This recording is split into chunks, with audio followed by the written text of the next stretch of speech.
You know, on second thought, Yes? I really can't But stay. baby, it's cold outside. I've got to go But away. baby, it's cold outside. This evening has been Hoping that you drop so in. very nice. I'll hold your hands. They're just like My ice. mouth will What is going on, you guys? NASCAR work. EJ coming to you once again from the NASCAR 2 for this second Listen broadcast, following up on the NASCAR Speedweeks, NASCAR Sprint Unlimited, and qualifying Sunday afternoon. And boy, is it really cold outside in a lot of places, especially here in the Tennessee area. We've had a tremendous amount of ice in this area from Winter Storm Octavia. Neptune's in the northeast. Octavia has left its mark, and we're here, hope, for a while if the electricity doesn't take a dump on us here. But I want to thank you for watching this video. Wow, what a race. Saturday night rather. Matt Kenseth pulled off the win. Wouldn't say by a fair fight by Mark Truex Jr. And wow, was I impressed by that run. That was an interesting race. I was really glad to see cars back on the track as it was. I was all day Friday nearly watching practice and final practice. And then when I got to see the Sprint Unlimited Saturday night, it almost made it feel like NASCAR never left. So I'm really glad NASCAR's back in play, as you can probably tell. Getting to the results of the race, Matt Kenseth won the race, followed by Martin Truex Jr., Carl Edwards, Casey Mears, Kyle Larson topping out the top 5, Joey Logano, Jeff Gordon, Kyle Busch, Dale Earnhardt Jr., Danica Patrick in the 10th position. Kevin Harvick, past series champion, finished 11th. Ryan Newman, Tony Stewart, Greg Biffle, Kurt Busch finishing 15th. Ricky Stenhouse Jr., Austin Dillon, Eric Almirola, Denny Hamlin, Clint Bowyer finished in the 20th position. Paul Menard, Jimmy Johnson, Casey Kane, Jamie McMurray, and Brad Keselowski finished in the 25th spot. Matt Kenseth won the race, of course. He led 21 laps, followed by Martin Truex Jr., who led 29 laps. And wow, was I impressed by this run by Martin Truex Jr. and that team over at Furniture Row Racing. Just really dominant, really come back to prove himself. You know, that car sat on the outside front row at the Daytona 500 last year next to Austin Dillon that won the pole. And I think this team is starting to prove themselves. They've got the equipment, you know, their alliance with Richard Childress Racing, and really glad to see that team coming up and to get started. I think last year they signed a new sponsor, and I don't know if that kind of kicked them into gear or not, but I think they're starting to prove themselves, and I know Martin Truex Jr. would be a good person to be behind the wheel of that car. Carl Edwards finished 3rd. Carl is actually going into this week into the 500 with no points, nothing at all, and we'll get into that later when we talk about qualifying. But really impressed by Carl, and I was watching the race, and I watched it again the other day, and really noticed Carl liked to stay in the back, and he kind of has that same way he used to be at Roush. You could tell it's the same driver in that car. He's kind of fluttered in the back the whole night, and when it come up to the end, he put himself up there with about 20 laps to go, and was up there nearly the whole last 20 laps through all those wrecks that we had. But really impressed by Carl's run. I really don't have anything to say about the Sprint Unlimited other than what I just said then. But I want to spend a little more time on qualifying, and had a lot of interesting discussion about qualifying this week and what all happened Sunday during that time, especially a lot with the wreck that happened in the first round of qualifying between Clint Bowyer and Reed Sorensen.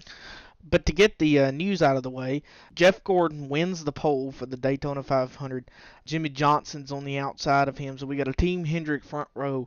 Going into the actual results of qualifying here, if you don't understand this concept, and it actually took me a little more studying because I really never understood it, the first row of the Daytona 500, hang on, my phone's ringing. The first row of the Daytona 500 is set on qualifying Sunday the week before the Daytona 500. The second row through the 16th row is set from the top 15 finishing positions from the dual races that will take place on Thursday night. How those races are laid out, for example here, let's say if they started a race like normal in the qualifying positions that they take now, they qualified, then they race. You take that lineup and you line it up like you normally would in a race. Have Jeff Gordon, Jimmy Johnson. Jeff Gordon's on the inside, Jimmy Johnson's on the outside. It's first, second position. Third position will be lined up behind Jeff Gordon. All the odd numbers will be on the inside, and all the even numbers will be on the outside. So you take Jeff Gordon, Jimmy Johnson, they stay at the top. You take rows 2 through 16 and you pull them out. Rows 17 and 18 are actually lined up for them 4 fastest qualifiers from any round. Now this is kind of complicated, so try to stay with me here. The 4 fastest qualifiers from the whole qualifying Sunday afternoon was Eric Almirola was the fastest, Ricky Stenhouse Jr., Carl Edwards, and then Jamie McMurray. Those guys were the 4 fastest qualifiers from all rounds. Row 19, 20, and 21 are all set by 2014 owner positions. So owner positions, you have Kevin Harvick, of course, he won the championship, Ryan Newman, Denny Hamlin, and Joey Logano. Those guys were the top 4 guys last season. And then Brad Keselowski and Matt Kenseth. Those were the points lineup from last season. So those guys will be in row 19, 20, and 21. And row 22 will be the last past champion or the 2014 owner points.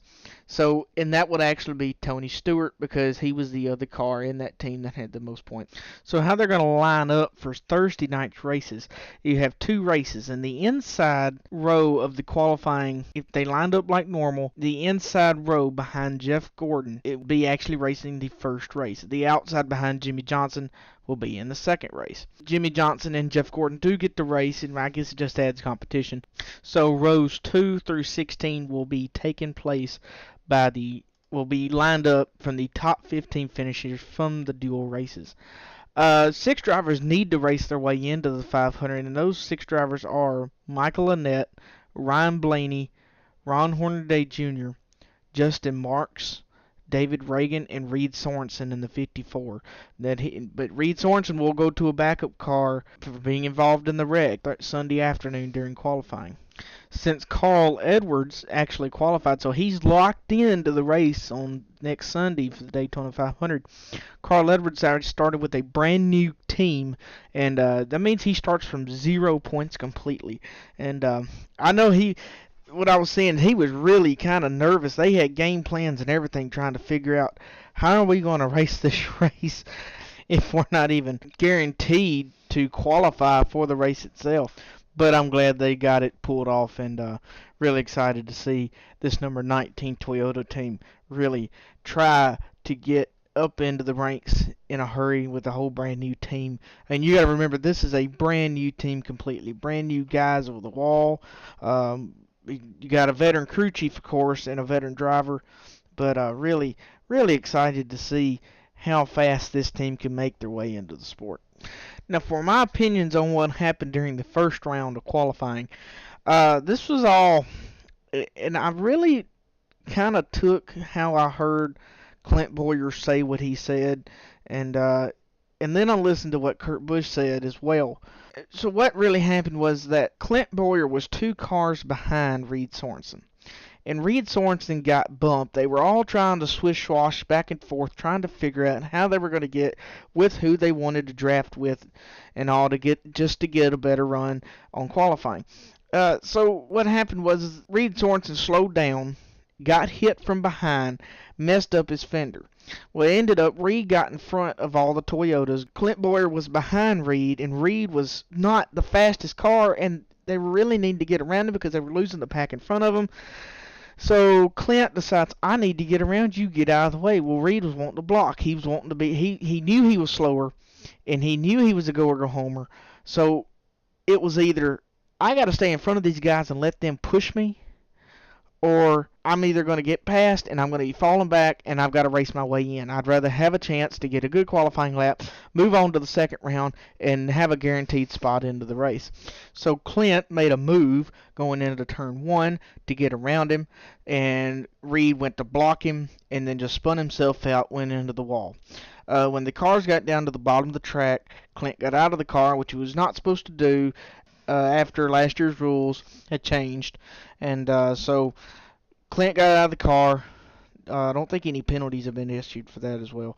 But once they got, he was not happy with Reed at all. But once they got back to the pit lane, Clint got on the Jamie Little was interviewing Clint Boyer, and Clint Boyer sits there and says, "Why are we doing this?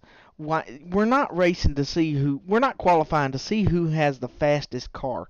I mean, we're racing, we're just going around out there to see who can get lucky and who can draft better." And I see his point, and I agree with him completely. And I like the new qualifying format. You know, it brings more excitement, but not at restrictor plate tracks. It doesn't. I mean, don't get me wrong. It's exciting to watch them on restrictor plate tracks to qualify, but it's not authentic. And I would rather have a fair sport than to be every other person in the world that says, "Well, I just watch NASCAR to watch the wrecks."